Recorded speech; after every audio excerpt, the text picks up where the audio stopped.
Meus amados, eu vos saúdo com a doce e gloriosa paz do Senhor. Louvamos a Deus por mais esta grande oportunidade que Ele tem nos concedido a vida e este tempo para estarmos falando um pouco da Sua palavra, que é gloriosa e que, segundo o apóstolo Paulo, pode tornar-nos sábios para a salvação. Abra sua Bíblia comigo no livro do profeta Jonas e leiamos um texto da palavra. Diz assim: E veio a palavra do Senhor a Jonas, filho de Amitai, dizendo: Levanta-te, vai à grande cidade de Nínive e clama contra ela, porque a sua malícia subiu até mim. Jonas se levantou para fugir de diante da face do Senhor para Tarsis. E descendo a Jope, achou um navio que ia para Tarsis. Pagou, pois, a sua passagem e desceu para dentro dele para ir com eles para Tarsis, de diante da face do Senhor. Mas o Senhor mandou ao mar um grande vento e fez-se no mar uma grande tempestade. E o navio estava para quebrar-se. Louvado seja o Senhor. Falaremos sobre o tema Jonas, o profeta que desceu. Glória a Jesus. Meus amados irmãos, o profeta Jonas, filho de Amitai, é um dos que profetizaram contra sobre a cidade de Nínive, que era a capital da Assíria. Com ele também profetizaram Naum e Sofonias. Enquanto Jonas, nesses textos, ele profetiza sobre a redenção de Nínive, o profeta Sofonias profetiza sobre o seu cerco, lá cerca de 200 anos depois, profetiza sobre o cerco de Nínive, e Naum, por sua vez, profetiza sobre a sua queda. Em Sofonias, isso está escrito no capítulo 2, versículos 13 e 15. E Naum, capítulo 1, versículo 15. Glória a Deus. Então, meus amados irmãos, a Bíblia diz que Deus aparece a Jonas e manda que ele vá a Nínive. Nínive era uma cidade muito violenta. Disso fala também o profeta Naum, da violência, das malícias. Diz que a cidade de Nínive estava afogada em mentira. Então ele manda que Jonas vá a Nínive para pregar a palavra contra aquela grande cidade, que tinha cerca de 125 mil pessoas.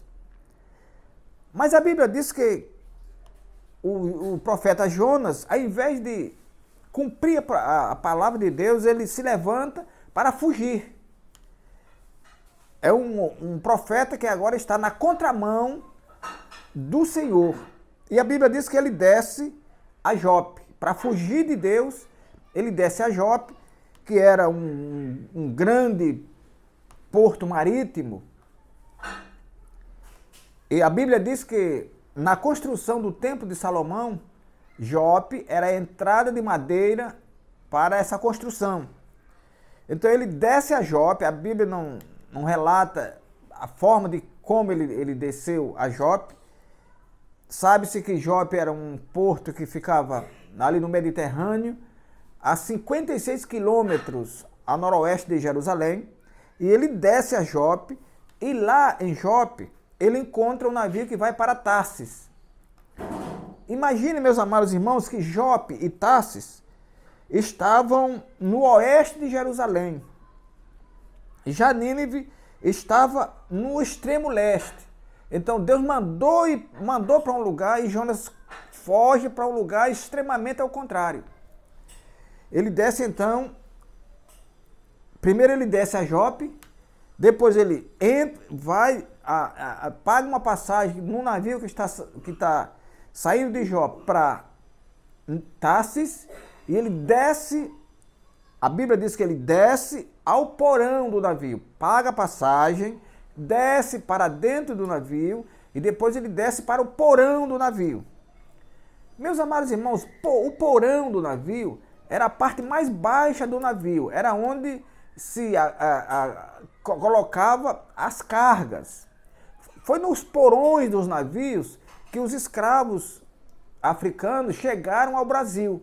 Então foi ali no porão do navio que Jonas também embarca para fugir da presença de Deus. Aí, meus queridos, Jonas saiu de Tarsis, de Jope, para Tarsis, mas lá não chegou. Porque a Bíblia diz que Deus, o Deus que mandou ele ir, que ele não foi, Deus agora manda ao mar um grande vento e fez uma grande tempestade. E o navio estava para quebrar-se. Glória a Deus. Mas Jonas, quando ele desce, ele está lá no navio, ele então desce ao porão e dorme. Quando a tempestade se abate sobre o navio, a tripulação está atônita, preocupada, com medo de morrer, porque o perigo é muito grande, a tempestade é muito forte, e os marinheiros clamam ao seu Deus, ao Deus deles. Eram pagãos, eram pessoas que serviam a deuses estranhos, não serviam ao Iavé, a Deus, o Senhor, ao Deus de Jonas, eles não serviam. E eles então se dão com Jonas lá no porão do navio, dormindo, como se nada estivesse acontecendo. Glória a Deus. Meus amados irmãos, isso é triste. Quando alguém que se diz profeta de Deus, que se diz filho de Deus, que diz que está na presença de Deus, que está esperando Jesus para ser salvo, mas ele só faz descer. Ele faz tantas coisas, está tão misturado, ele está tão desiludido, ou distraído com as coisas de Deus, que ele só faz descer, como Jonas, o grande profeta Jonas. Ele desceu a Jope, depois desceu para dentro do navio, depois desceu para o porão, e lá ele ficou. Glória a Deus. Ele ficou lá e enquanto a população, a tripulação, os marinheiros buscam um jeito. E então eles descem. E o interessante, irmãos, é que se o porão é lugar de carga, a própria tripulação foi conivente com aquela falta, porque ela recebeu uma passagem, alguém ali recebeu a passagem e acomodou um passageiro lá entre as cargas, lá no porão. Então é esse que foi dado aquele jeitinho, que não é brasileiro, o jeitinho de lá de Jope, que vai dar problema na viagem. Glória a Deus. Então eles buscam o seu próprio Deus e não tem jeito. A tempestade cada vez é maior, é pior, a ventania cada vez... E eles começam então a aliviar o peso do navio, a tomar prejuízo. A carga começa agora a ser aliviada, começa a ser jogada fora, para que naquela tentativa a tempestade passe, como se fosse a carga que estivesse provocando a tempestade. Eles jogam tudo fora, jogam fazendas, coisas caras. Glória a Deus. Mas, não tendo jeito, eles descem e lá chegam a Jonas.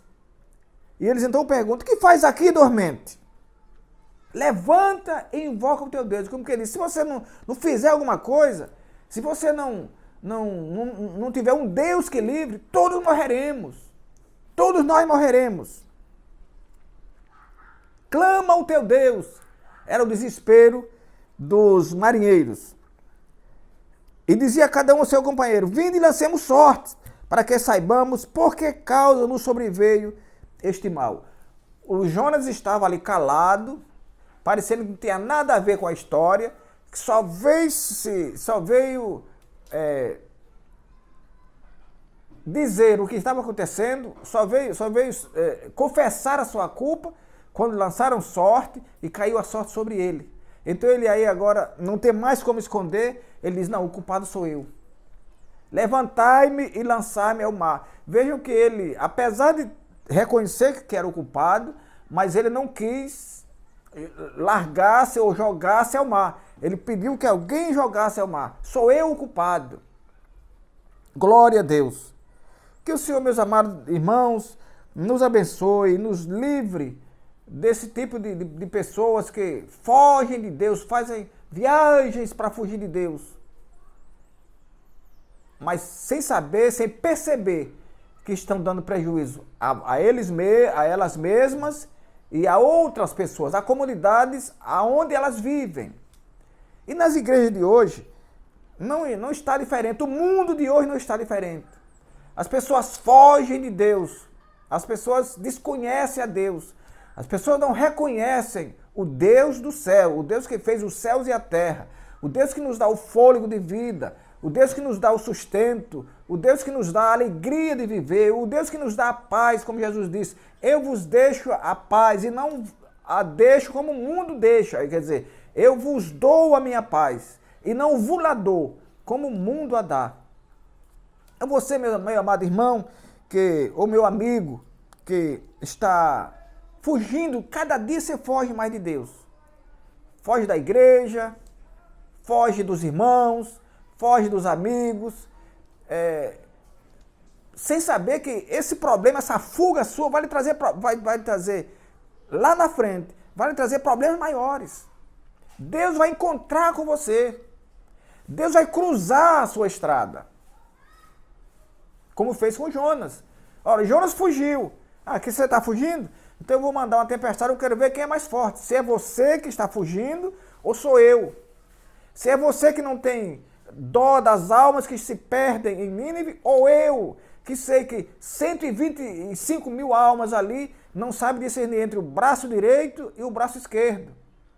Cuidado, meu amado irmão, com o cruzar de Deus no seu caminho em fuga. Quando você, com o seu medo ou com a sua irresponsabilidade, você foge das coisas de Deus, você foge do Senhor. Você começa hoje a combater aquilo que antes você defendia.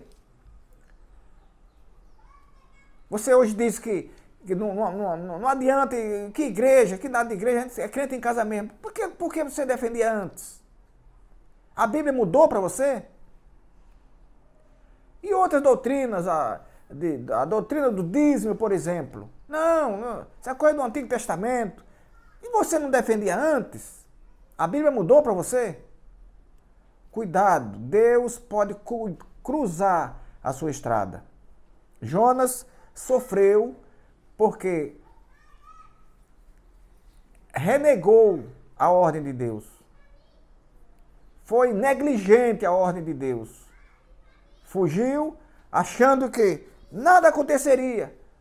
Mas quando ele é jogado no mar, Deus, com a sua misericórdia, diz que, como se fosse um navio, aí a Bíblia diz que Deus deparou, olha que beleza, Deus deparou, pois, o Senhor um grande peixe para que tragasse a Jonas. Glória a Deus. Jonas agora não tinha mais para onde fugir. Ele agora estava no ventre do peixe. Para onde ele fugiria agora? Para onde você vai fugir?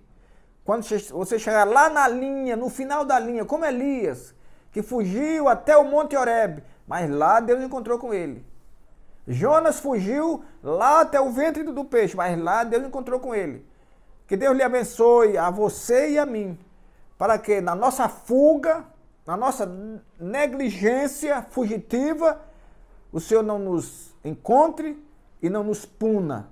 Porque Deus é amor, mas também Ele nos pune E a Bíblia diz que ele repreende o filho a quem ele ama. Que o Senhor nos abençoe e nos guarde. E até o nosso próximo encontro. Inclinai os vossos ouvidos e vinde a mim, ouvi e a vossa alma viverá.